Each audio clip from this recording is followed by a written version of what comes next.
Hello, welcome to xadrezourense.com. I am David González Gándara and this is a chess in English lesson. Today we are going to learn how to move the pawns.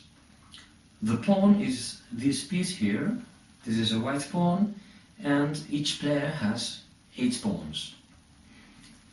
The first move that a pawn can make, it can make quite a lot of different moves. The first move you can make is what I will call the normal move, which is to move one square to the front.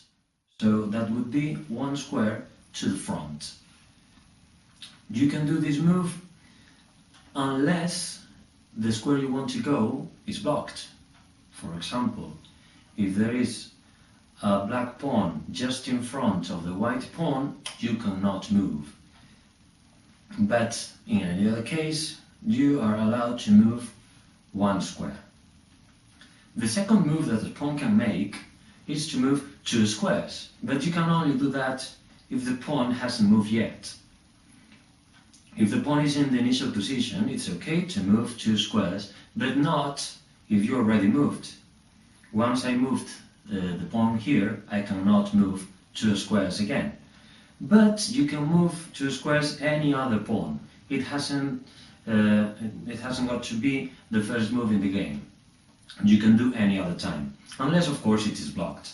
If there's a pawn here, I cannot move this pawn 2 squares because it's blocked. I can move 1 square of course, but not 2. The third move is how to take other pieces. In chess, you take an opponent's piece if you occupy the square of that piece with one of your pieces. For example,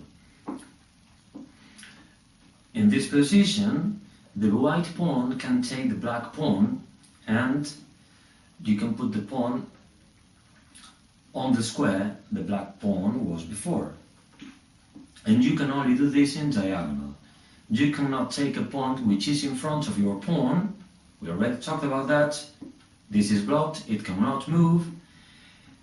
And you cannot take a pawn which is in the squares by your sides, on the left or on the right. You cannot take that pawn, but you can take a pawn in diagonal either to the left or to the right. And this is taking a pawn and you capture this piece and it's away from the game. The third move that a pawn can make, it's called en passant take. You can only do this if your pawn has reached the 5th rank. 1st, 2nd, 3rd, 4th, 5th. If your pawn is on the 5th rank and your opponent moves a pawn 2 squares, remember that you can only do that if it's the first move of that pawn. Then you can take that pawn, but not on this square, because we already mentioned that the pawns take in diagonals. So you take the pawn in diagonal, in the square that the pawn passed, but not the square the pawn is now. I will repeat this move. When my pawn is in the 5th rank and the other pawn moves 2 squares, I can take the pawn, let's say I can take it in the way, when it's in this square, I imagine I take it in the middle of the path. You can imagine that the pawn passed through a square that you can take it, and it's okay to take it.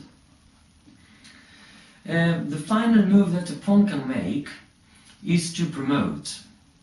You promote a pawn when it reaches the 8th rank of the board, and when you reach there, you can change the pawn. Well, in fact, you must change the pawn with any other piece except for another pawn or the king, because you can only have one king on the board.